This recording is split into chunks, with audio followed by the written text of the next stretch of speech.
My name is Tanagra Melgarejo Pulido. I am part of the National Harm Reduction Coalition, and I'm really grateful for the opportunity to be here with all of you today to talk with you and think through with you the intersection of the principles of cultural humility and how they show up in harm reduction.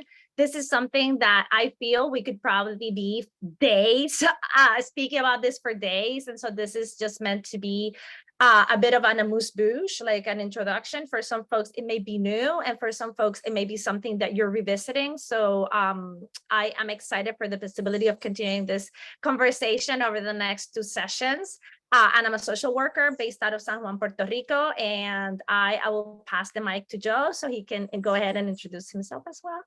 Great, thank you, Tanagra. I'm also very glad to be here and want to thank NASW and RIZE for sponsoring this. And I'm really excited to work with Tanagra again with these trainings.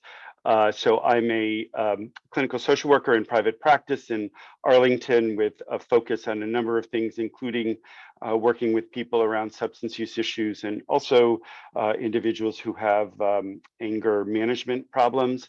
And then I also do some part-time instruction at the BU School of Social Work.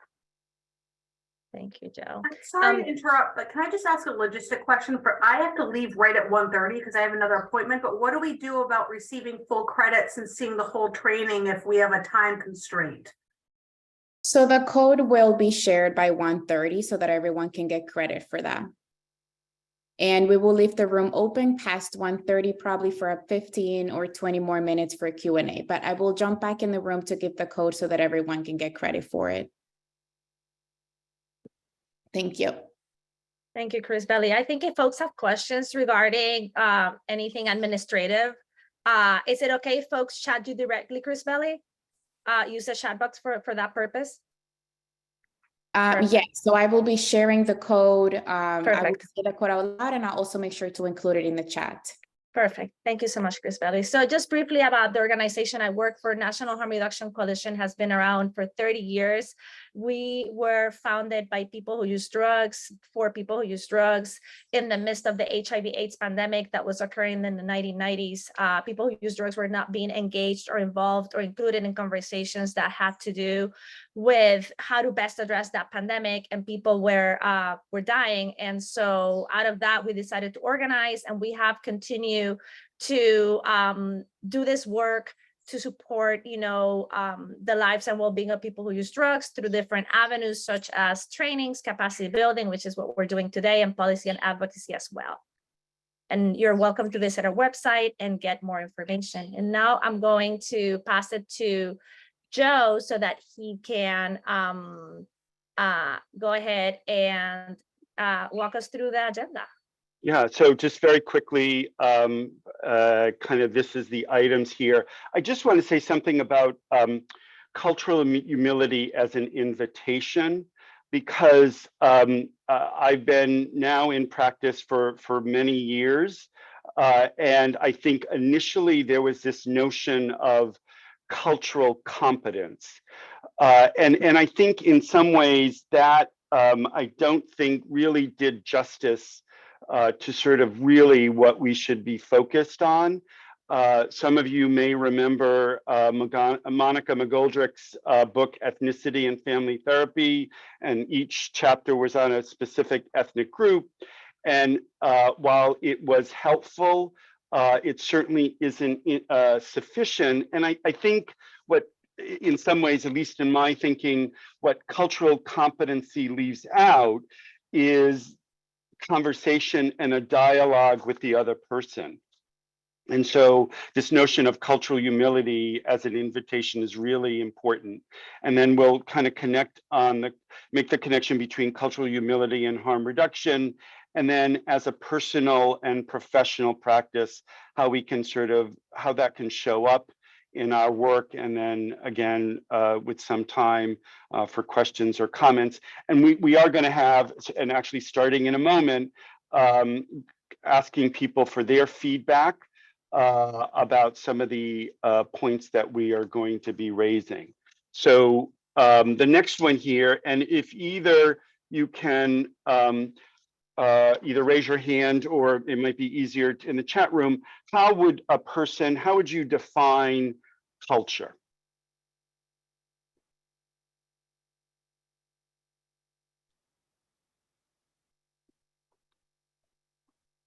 The way you think and feel and live. The way you think, feel, and live. Yes. Culture is the way of life of a people. The way of life of a people. Yes. What you do in life, how What one- you go around. Okay. What one does in life and how one goes, sort of goes around life. Yes. A shared background experience, practices and beliefs of an identifiable group, customs of a particular group of people, traditions raised with. Yes, all good. Customs and traditions, individual way of life. Culture is a collection of beliefs, perspective, values, customs, ways of being and behavior of a group and an individual, customs, ways of being, art, social customs and beliefs of certain social or geographical groups, behaviors, norms, knowledge, beliefs. Great. Your shared understanding with your community, shared perspectives and beliefs, environment, customs, beliefs, and interpersonal relationships within a group. Wisdom of ancestors, yes. The lens through which we view and live your life. Customs and traditions based on your beliefs. Great. So the definition that we offer here, and I think it really is inclusive of a lot of what people have sort of talked about. It's personal and deeply rooted, but also I think as it also connects us though to different communities. So while it's personal, it's also collective and it involves other people. It includes our environment, thoughts, values, beliefs, feelings, and sensations. Culture is dynamic and changing. And just to kind of, as an offshoot, sort of share that I grew up Catholic in an immigrant-minded family, and I think now I've become much more. While I think that Catholic culture is still embedded within me, I'm also very interested in Buddhism and a Buddhist perspective. So I think that kind of fluidity and the dynamic being changed. And we perceive things in different ways depending on who we are, how safe we feel, where we come from, and past experiences. And this notion of how safe we feel, that I think as you know, therapists, as people that work with others, how much safety are we allowing in that space to allow people to share their cultures? And that will influence, again, what they share with us. If they don't feel safe, they may not share certain aspects of their culture with us. So I think that that's important. Tanaga, there was a question about where that definition came from. I'm not sure if you... It's in the resources at the end of the slides that we're going to share with folks. You'll have all the resources that we use to construct this this presentation for you all. And I really appreciate, Joe, how you're framing this notion of culture as well. And as therapists that are here thinking about harm reduction, how to best engage with people who use drugs, is also understanding that there's a culture around, you know, how people connect to substance use that will be different for different folks, not only based in geography, but also based in the actual ethnic culture that they experience and that they're part of. And so thinking about culture in that more broad terms, right? And as you well shared, and thank you for reading what was happening in the chat box, because I can't see it, but I appreciate you letting me know and bringing it into the room. Culture is all those things, right? Culture is a set of beliefs. It is, you know, it is the food that we eat, it is the language that we speak. There are the customs and rituals and behaviors. And when I think of, you know, connecting to people who use drugs, I started my career in harm reduction in the East Coast in Massachusetts in Holyoke. It's a very specific part of Massachusetts and a very specific part of the country.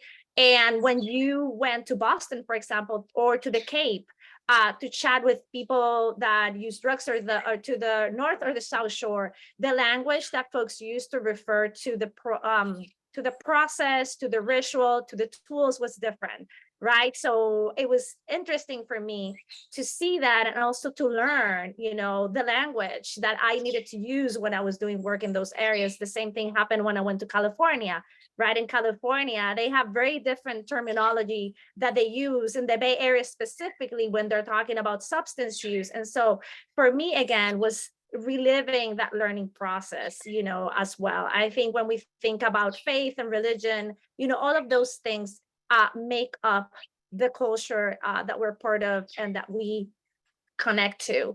And also culture extends beyond us, right? It extends beyond those internal dimensions that we see there in terms of age, race, ethnicity, sexual orientation, gender, physical ability. It also moves to those external dimensions, right? Where we're located in this country. Like, I'm in Puerto Rico, so when you come here, and I know some folks that are on this call maybe have visited this island, that there's a different way that we have about moving through the world. In Puerto Rico, everybody tells you en un poquito, en un ratito, and that means in a little while. And a little while can be 5 minutes, it can be half an hour, it could be an hour, right? And so you gotta learn to go with that flow. And so thinking about, our also in terms of those external dimensions, are we in a relationship with someone else? Are we in relationship because we're parents and we're raising either children that were born to us, or that we're raising because they're part of, our role in extended family, our work experience, our educational background, if we practice our religion, our personal habits, all those things are external dimensions that impact culture. But we cannot forget that organizations also have a culture, right? There are organizational dimensions to culture. And depending on where you're located, these conversations around cultural humility and also engaging with people that use drugs to a harm reduction lens may be very, very different, right? I have been lucky enough to work in organizations that are rooted in social justice and that are open to these conversations and that are less restrictive and less structured, right? And I also have worked with folks that are offering service in settings that are really rigid. And so having these conversations or even thinking about changing certain policies and practices can feel really upstream and really difficult. And so it is important for us to be aware also of what is the organizational culture, what are the dimensions that we are working within, so that then we can figure out what is the best way to broach this subject if we want to bring it into our practice beyond our personal practice, right? Beyond what we do on our day-to-day basis for ourselves and how we interact with our clients, but also thinking about systemic change, because in a minute, we're gonna see that that's really true, connected and linked to the concepts of cultural humility, right? And so when we think about culture, again, as Joe very beautifully mentioned, and shared with us, it is not only about ethnicity or place of origin. That is a piece of that, but it's not the only piece. Every identity specific group has a culture, and we will know it when we're part of it. Social workers, we have a culture in social work, right? We have our acronyms, our way of speaking, our way of engaging with each other, our way of connecting. And so when we think of social work as a social worker, I feel that, we do have a culture. In harm reduction is have a culture as well. People who use drugs have a culture, and that culture will shift and change also based in location, geography, ethnicity, gender, etc. And so, one thing that is important for us to remember is that within our groups, within our social world guild, right, our social work world, there is diversity, right? We have affinity groups of folks that have organized as social workers that are from Latinx backgrounds. We have social workers that have organized as folks that are Black and identify as Black and social workers. We have groups of social workers that identify as feminist. We have groups of social workers that are interested in working around, issues of the human rights of people from the LGBTQI communities, right? And so again, we cannot forget that there is diversity, and sometimes we feel diversity. We've heard this discourse that diversity is problematic, and I think that diversity is beautiful and important. And sometimes it's challenging because we're not taught. People don't teach us how to navigate and handle diversity, right? And so I think the more we are able to have these conversations, and the less that we fear difference, I think the more open we will be to connecting with people and to really listening and learning from them.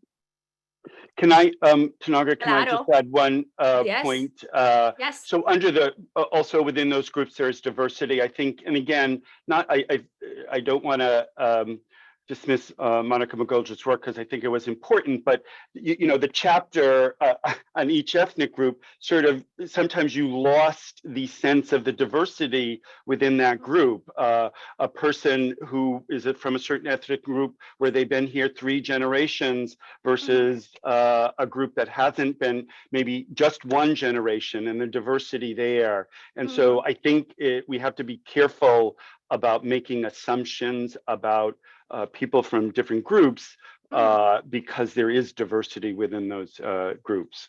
Oh, absolutely. Yeah. Like Puerto Rico, we have Puerto Rican folks that are in the diaspora, and we have folks that have been born and raised and stayed in the island. There's diversity there because of the context of and the impact of colonialism. So absolutely, Joe, I think that's a really important point.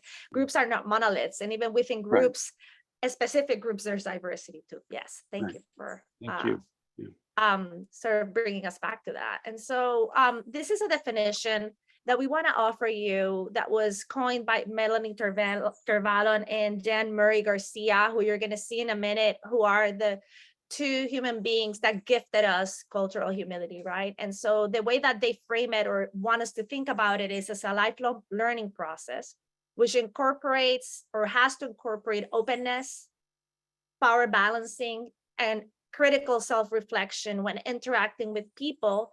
And the goal is that we build mutually beneficial partnerships and also work towards institutional change. So here again, there's this notion of the importance of not only changing ourselves, but also thinking about how do we impact and change systems and structures that are harmful to other people.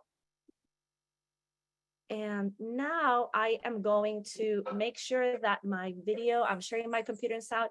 I would love for us to have the opportunity, let me pause it for a second, to watch this video and have a conversation about it. I will just quiet myself while we watch it. Let me see if I can play it because, you know, internet here. Oh, what happened? Let me. Give me a second. Oh, I apologize. 1 second. Let me see what's happening here. My desktop. Share. I'm just gonna have to exit. They. Esto es. We are. Let me just. Tanagra, I can share my screen too if that is helpful. Yeah, can you do that, Chris Belly? Because I need to exit my out of my own let me just stop sharing. I need to exit out of my own screen because my internet is no bueno. Give me 1 second and I'll share my screen right now. I Apologies to everyone. Yeah, when you don't have power, this is what happens. You're trying to run something's happening here.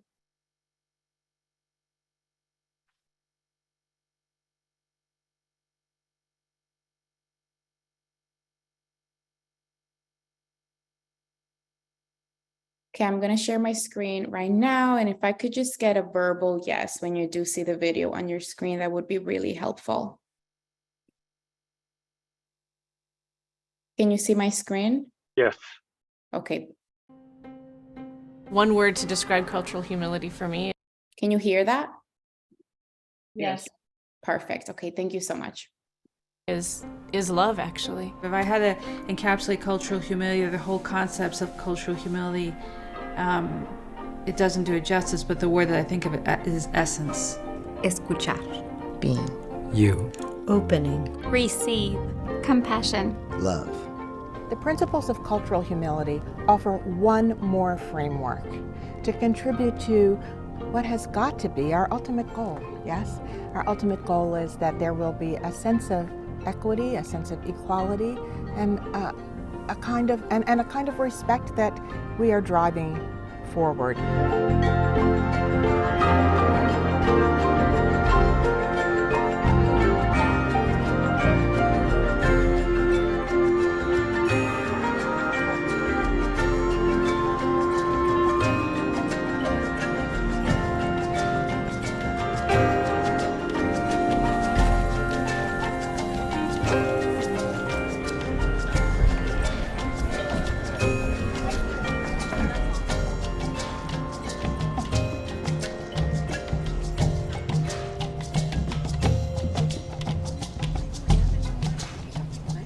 Cultural humility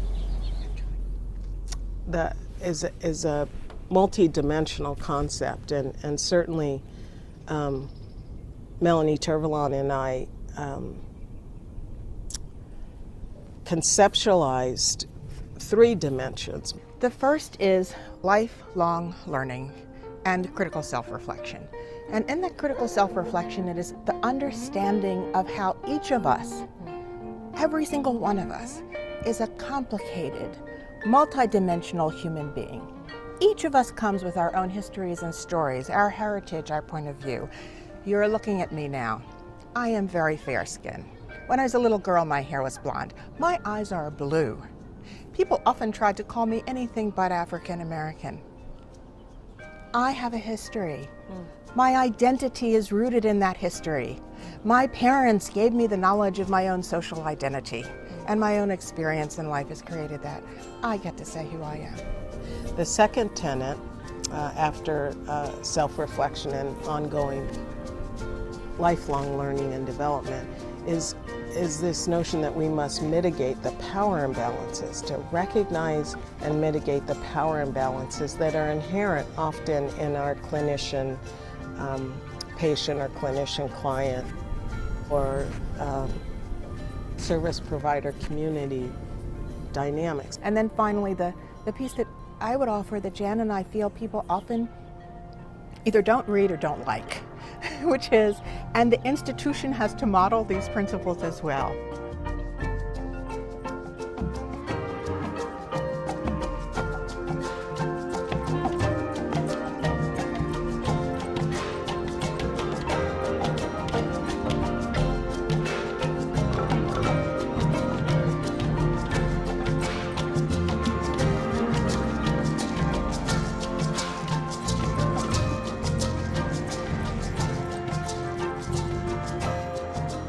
An African-American nurse is caring for a middle-aged Latina woman several hours after the patient had undergone surgery.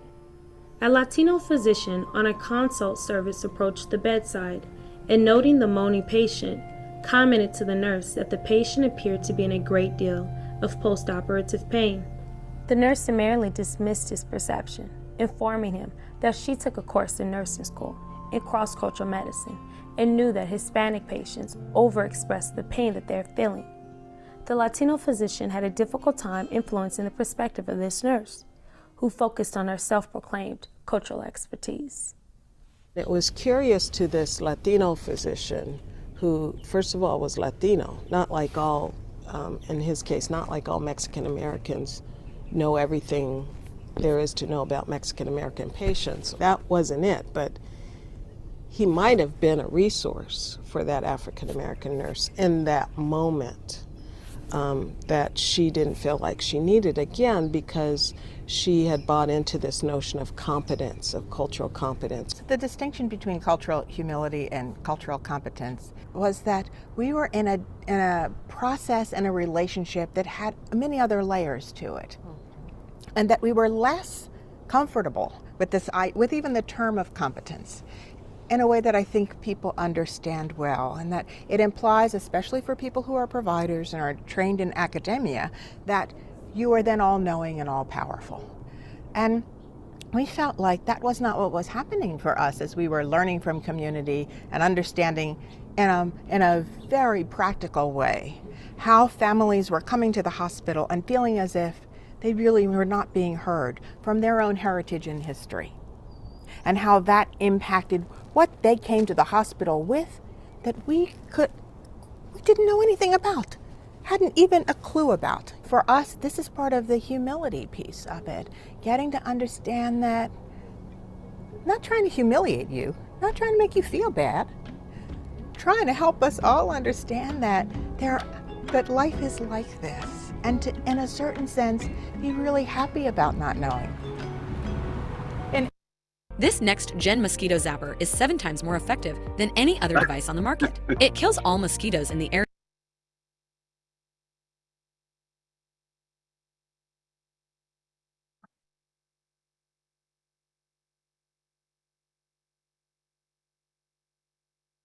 I believe that was the end of the video, Tanagra.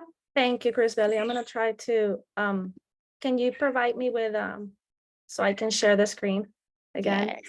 Thank you, believe that I gracias. Gave it to you. Do you Yeah, have it? thank you. I have it. I'm Okay, gonna share perfect. now, and then let me just do 1 second here.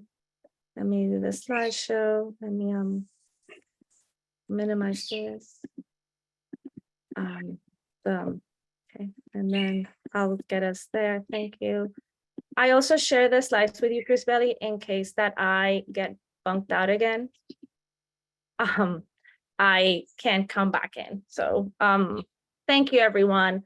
Joe, I don't know if you are able to see the chat box, but if folks are open to sharing with us through the chat box some thoughts or things that came up for them as they were watching that video, that would be fantastic. I think I can see the chat box. yeah, if folks Yes. if folks are open to sharing what are some of the things that came up for you as you were watching the video, that would be great. One of the things that I really love about it, and there's a longer version that you can find, and I think it's I have linked them to the resources that we're sharing with you, is that you get to hear from Tervalan and Jean-Marie Garcia about what was their thought process behind, you know, coming up with this concept and with this practice and with this way of viewing the world, right? And so they share with us in that video 4 different principles that are the principles of cultural humility, right? And they tell us that this is a process. Once you engage in cultural humility, will be a lifelong learning and critical self-reflection process, right? It is about learning about ourselves and also learning about others, or learning in community together. Another piece that is really unique and important about cultural humility that I see very much linked to harm reduction is that it recognizes challenges and ultimately wants to change power imbalances. It is looking at those power imbalances, is recognizing where there are within systems and within spaces, and it's not only bringing them to light, but also challenging and ultimately working to change them. It is helping us, or looking to develop mutually beneficial partnerships that are not only beneficial for us, because as providers or as clinicians, we're learning from our patients or our participants or clients, but vice versa, because we have something that we can share with them that they can also take and use and learn from. And finally, we are engaged in cultural humility because we want to seek institutional accountability. It's not enough to say that we believe in diversity. It's not enough to say that it is okay to work with people from other cultures, but how are we doing that in a way that doesn't feel tokenizing, in a way that feels real, in a way that feels honest and truthful, right? And that is addressing those power imbalances. So I just want that we had a couple of comments from the chat. The importance of not making assumptions based on what we see and where we think a person is from. Also to be aware of our own biases, absolutely. And it is important to allow people to tell their own stories about who they are.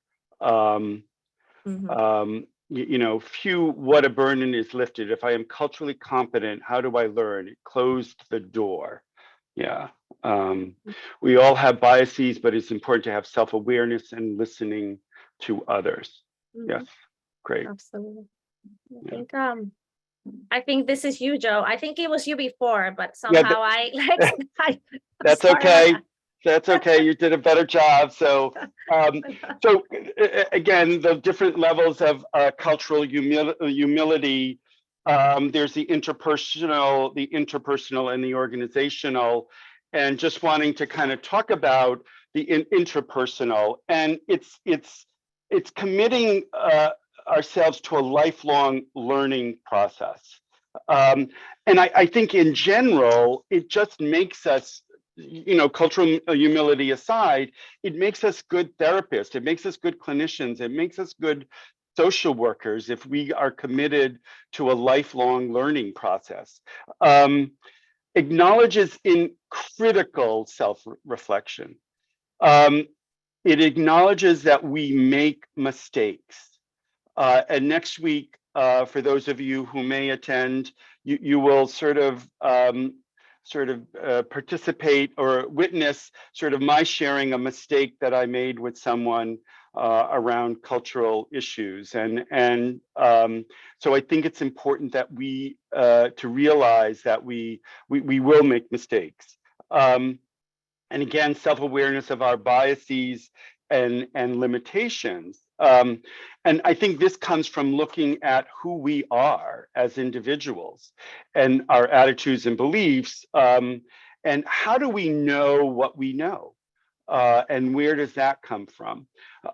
Because I think that will highlight our biases and limitations. And values of humility and compassion, not only for others, but again, for ourselves as well. That notion of self-compassion for the mistakes that we are inevitably going to make. And then on a interpersonal level, you know, approaching peers and participants with an openness. And again, having that willingness to learn and move beyond the assumptions that we all have. And I guess this is a bit, I think it probably maybe fits into interpersonal, is that we are going to, well, I'm going to maybe just say it for myself. I'm going to, I judge others. And I think to recognize that I'm judging others and what influences those judgments, and being conscious that I'm judging others, and not, I guess what I work for is not wedding myself to those judgments. It's that notion of don't believe everything you think. And so I think that's really important. I think, you know, the interpersonal on the cultural humility, it promotes mutual empowerment, trust, and respect. Recognize that we do not know all the answers. And I think kind of Tanagra sort of made reference to this about sort of the different facets that people, you know, in terms of drug use, the location, the drug that they're using. I think earlier in my career, I felt that I needed to know everything about drug use and all the different drugs. And while I have a good understanding of it, you know, my clients continuously educate me around that. And I think that's sometimes why people, social workers, clinicians may be afraid, is because they don't know. But that's okay not to know. You know, encourages peer learning and promotes culture of collaboration and cooperation. I think in our economic system, the priorities are competition and winning, and there's an element of the zero-sum game. And so this is kind of a shift in our thinking that it's about collaboration and cooperation. Thank you, Joe. I think, you know, when we think of cultural humility, it's a tool that we also have to challenge white supremacy culture, right? We're all embedded within white supremacy culture, and white supremacy culture, one of the things that it's constantly asking us is to be perfect, to work from a place of perfection, which is a trap because there's no perfection. And then if we try to be perfect, then we don't give ourselves room to make mistakes, as you said, which is so important when we're trying to learn. And also there's this notion of power hoarding and controlling, right, within white supremacy culture, so that if we work from that framework, that we're not opening ourselves to working in collaboration, working in mutuality, and also being open to learning from other folks that we're connecting to. And so again, you know, when we think of cultural humility, there's the organizational tier, which is a really important tier to speak to. And I have found the most challenging also, because we have to change organizations, you have to change systems, and systems are composed by people, right? So the more we change people, the more that we can change those systems, the more we can change organizations, right? So when we're thinking of cultural humility at the organizational level, it's really questioning and looking to the organizations that we're within and really assessing their commitment to diversity and equity. It's not about saying it or having the token person who speaks Spanish or the token person who has lived experience with drug use. If we're committed to diversity and equity, how do we manifest this through all of our practices, all of our systems, all of our policies, right? It's really thinking about what the anti-discrimination policies look like, who is writing those policies for who. It is about equitable hiring, training, and advancement practices. I always say that you are probably most likely 99.9 working with people who use drugs. You just don't know it because they don't tell you, you haven't asked them, right? So in this case, how do we engage in equitable hiring? But beyond that, how do we train and set up people for success? How do we advance people within organizations? And we also have to challenge this notion that advancement is always up. Advancement can be sideways for someone, right? Advancement can be moving to another position, and or to a position of a similar grade. So really thinking about that definition of advancement for people. It is about equitable distribution of knowledge and tools against this power hoarding that happens in organizations, that only a few people close to the nexus of power have the information and have the knowledge. What we're trying to do is undo that. We're trying to shift that so that everyone has access to knowledge and tools that everybody should have access to, right? So that people can participate and feel that they can contribute to building this organization differently.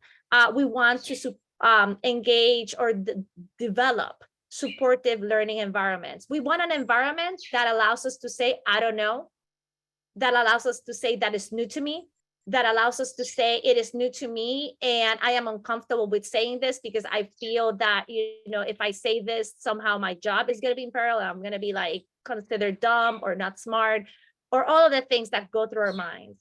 Supporting learning environments to me means that we don't assume everybody comes with knowing everything, and we create a space where people can ask for what they need in terms of their own learning process, right? And that we support people in making mistakes, right? That it is okay for us to make mistakes, and we can look at those as a space to grow and develop.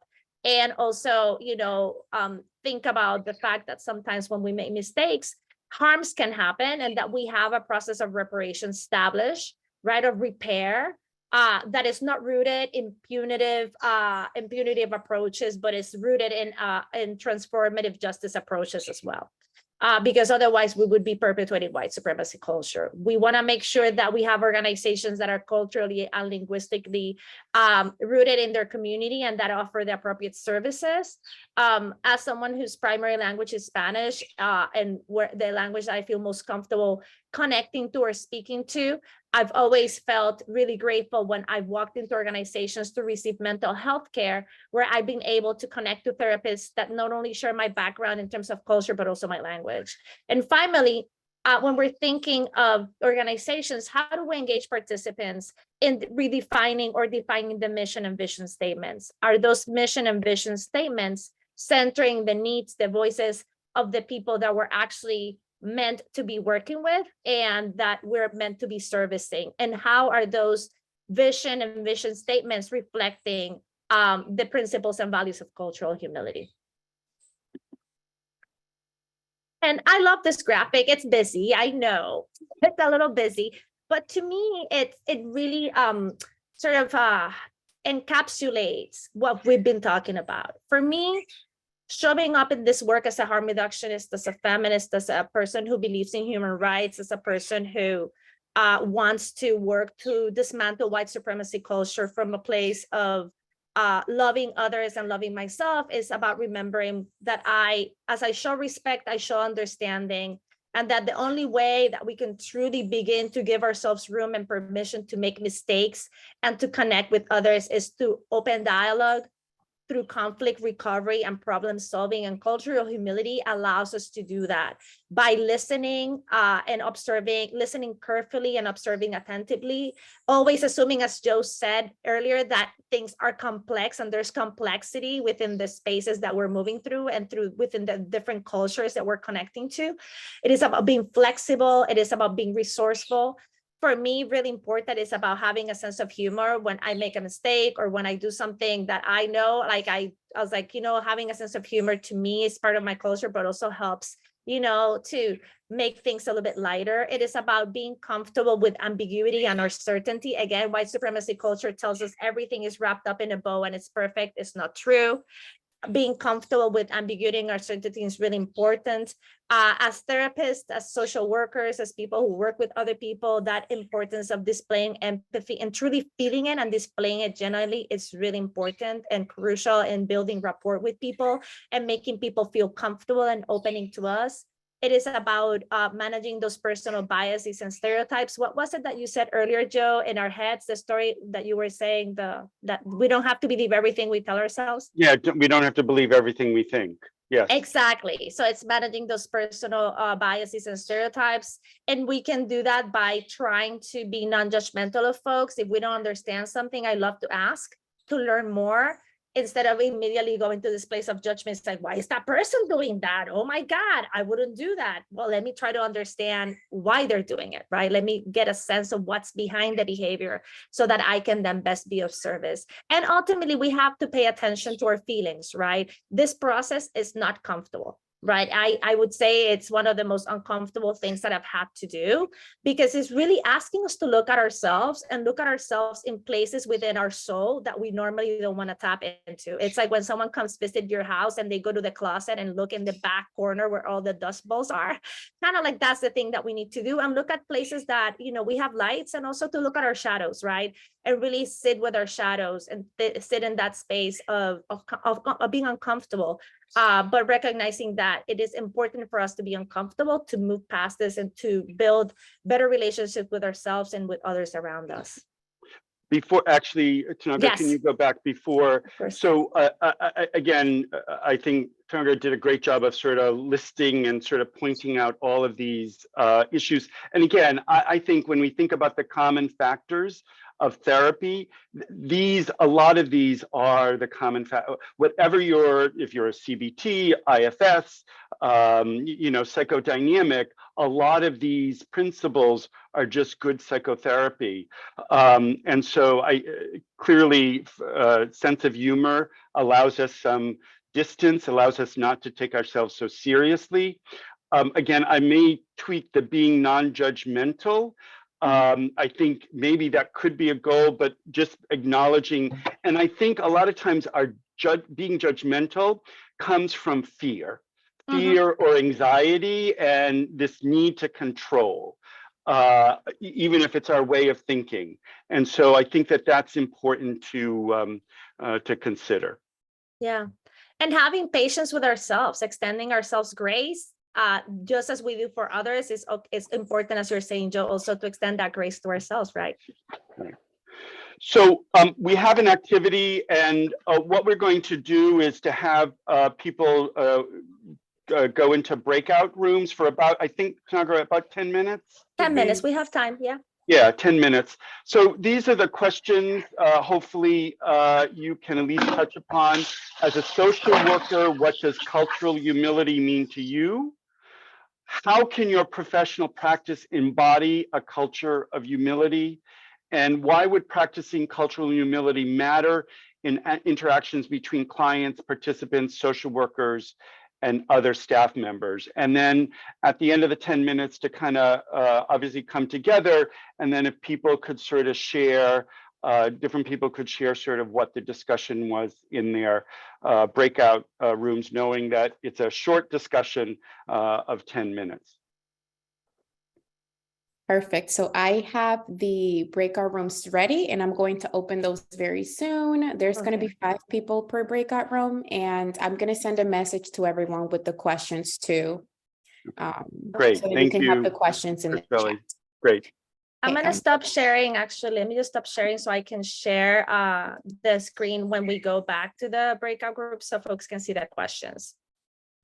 Perfect. All righty. So I'm just sending everyone to the breakout rooms now. Joe and Tanagra and Barbara, I'm keeping you here. There are some people that are going to be here because I wasn't able to assign them. So I'm just putting those in rooms right now. Let me see if I can share my screen to if it allows me to share my screen to then sharing. I want to share. Oh, I don't know if I can share to the. I don't think that you can, no, but I'm going to send everyone a.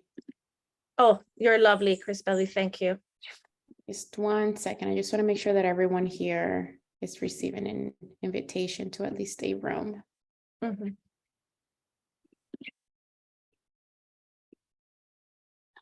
guess there are other people joining as well in the waiting room that are continuously joining the webinar.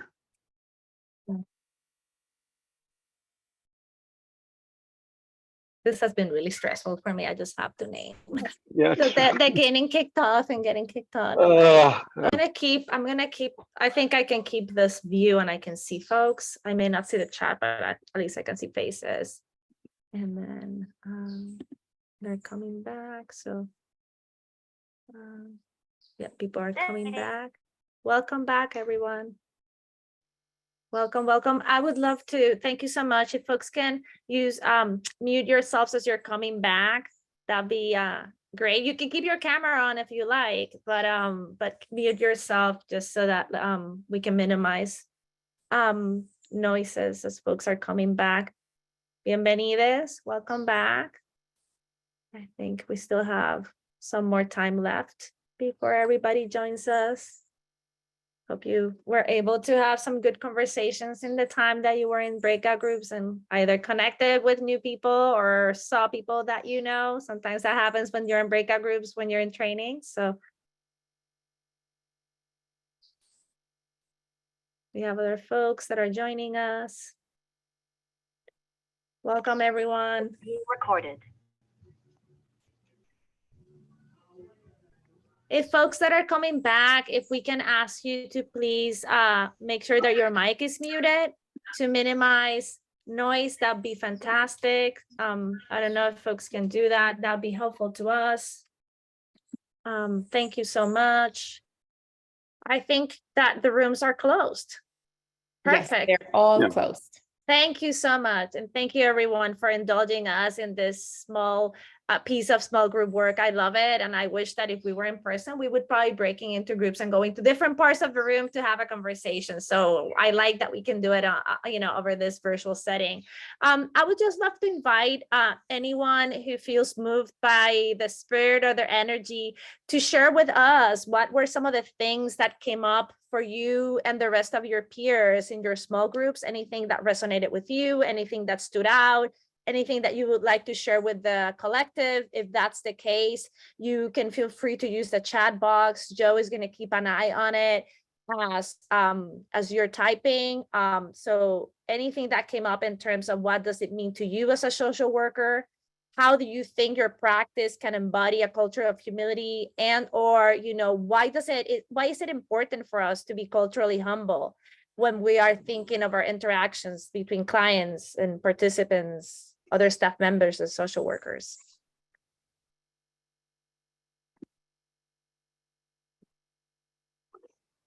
Someone in the chat room said the importance of not assuming.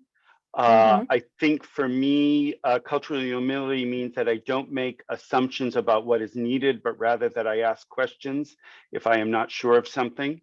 I love that. Thank you. That's true.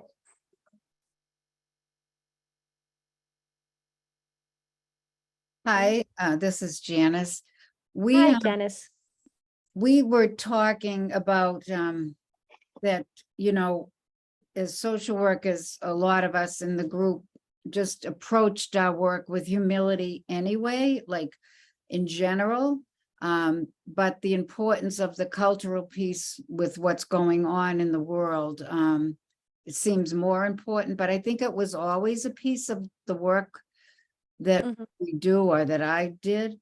One of the things we did come up with, though, we couldn't find the questions, so okay, that was our challenge. But we were talking about our work, and I was saying maybe because of my age or whatever, sometimes I feel like more of a pressure about what language I use, and I don't want to assume or offend, but sometimes I just feel an added pressure to try to understand, because there's a lot of phrases and stuff going on out there.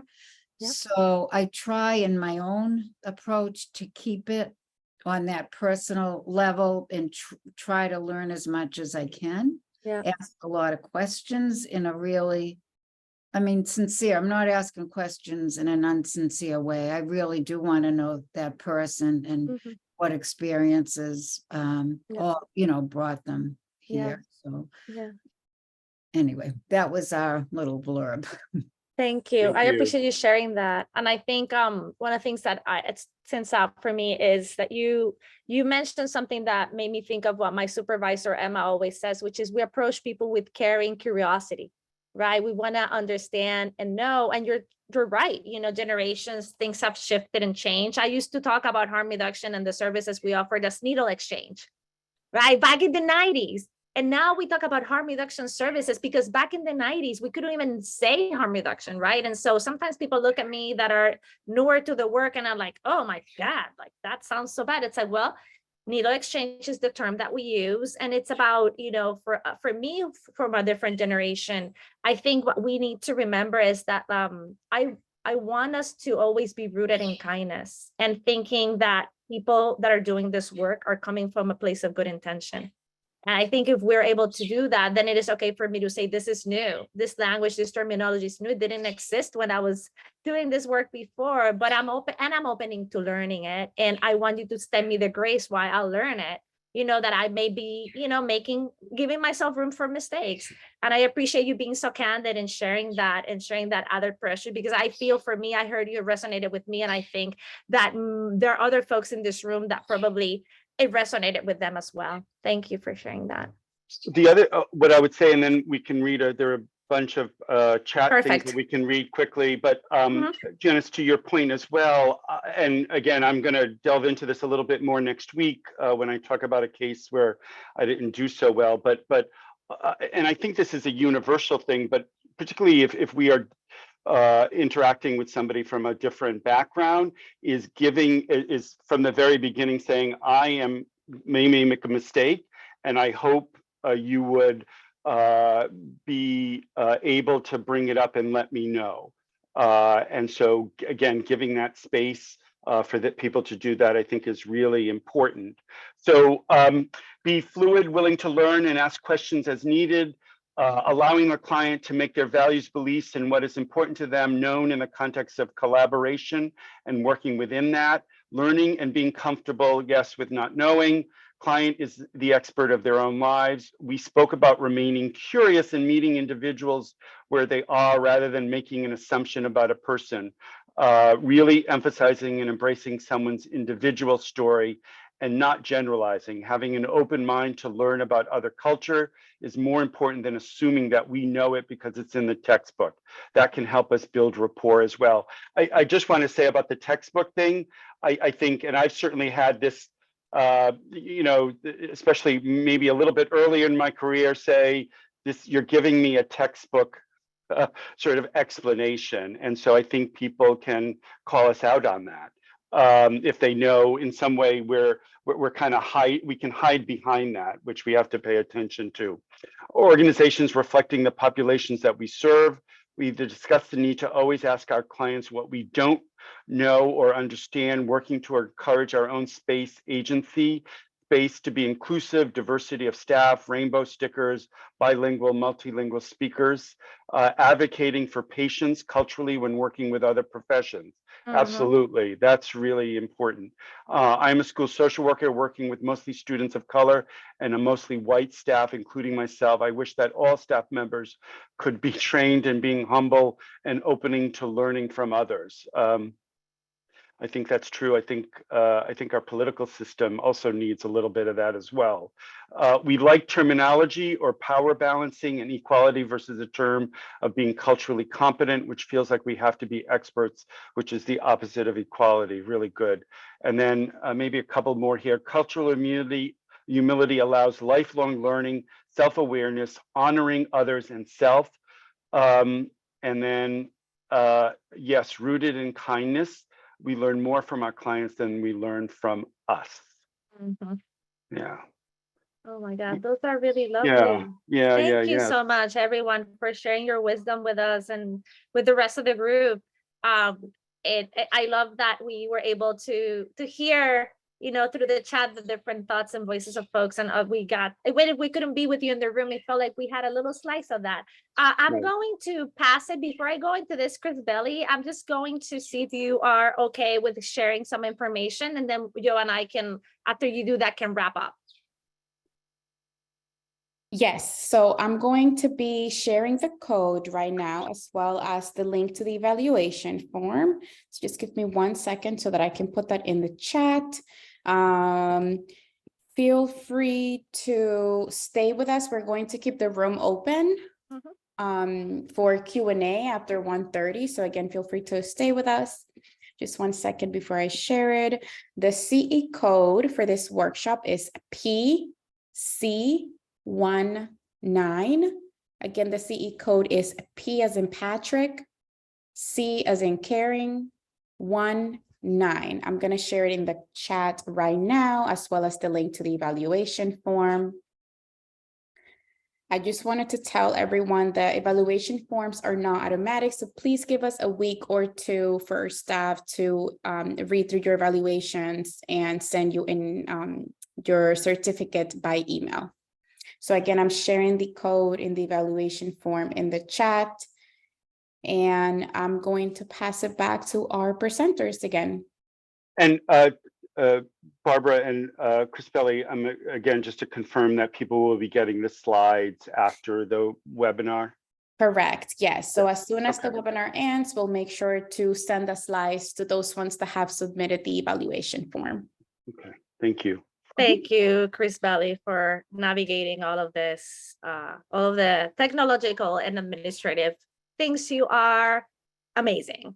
And so coming back to, just as we wrap up this session, we wanted to, Joe and I, it was important for Joe and I, for folks to hopefully see with us that harm reduction, the principles of harm reduction, the ethos, the practice of harm reduction, and cultural humility are very much intertwined, right? That when we work with people who use drugs, we're able to also do it from a framing of cultural humility if we're practicing harm reduction.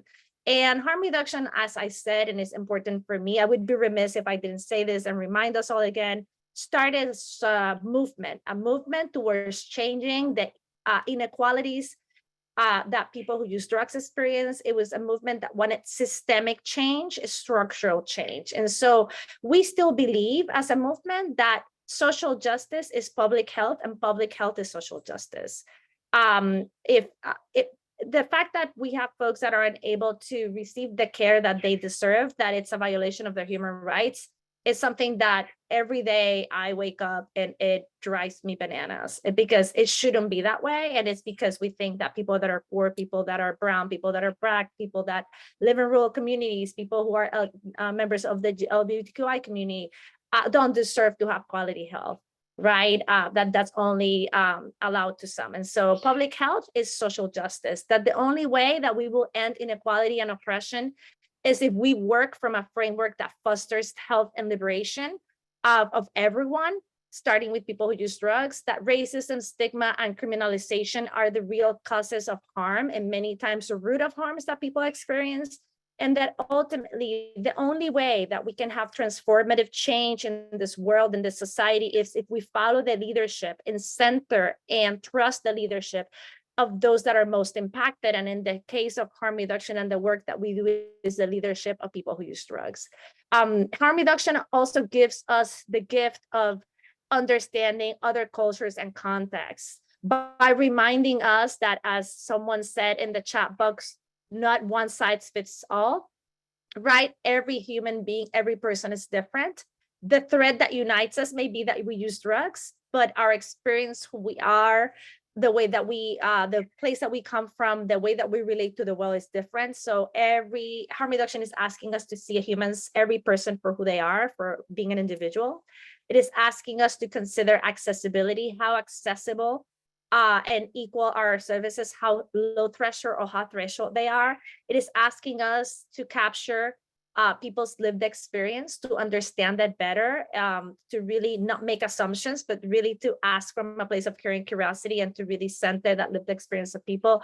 And that means that we have to go beyond curiosity, right? That we have to be really wanting to connect through care and curiosity, to connect to people, to build relationships, to develop long-lasting relationships that are rooted in the notion that we believe people have the power to make changes, that we have the power to make changes with people, and that change is needed if we want a more equitable, just, and fair society for all. And I would just yes, say, Joe. actually, Tanaga, for it. about Yeah. the consider accessibility. I guess I would also say that includes for us to be as accessible, not only as therapists, but as individuals, as persons in the room or who we are interacting with. And perhaps in the few minutes that we have left, if again, either in the chat room or if you want to speak up, one way that I can recognize and develop cultural humility in myself is to, if anybody wants to finish that sentence based on the discussion here or the thoughts that you've already maybe been having it. Stay curious. Yes.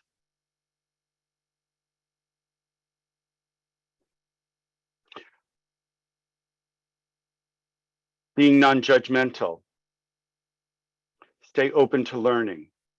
Yes. Challenge my personal thoughts. Yes. Being open to other perspectives, self-reflection and dialogue, being okay with making mistakes, asking questions, even when it is uncomfortable. Yes. Respect others' lived experience, have self-awareness, being accepting. Yeah, I think this notion of respect others' lived experiences in the last trainings that we did, John and I talked about stigma and how that plays a role. And so being aware of that. Being an active listener and learner, being open and accepting, don't believe everything I think. Yes, stay with clients and being open to hearing their experience, address my own biases. Yeah, great. Open and give permission to have the conversation around the fact I am white and what that can mean in our therapeutic relationship. Yes, nicely said. Respecting the way client identifies. Yes.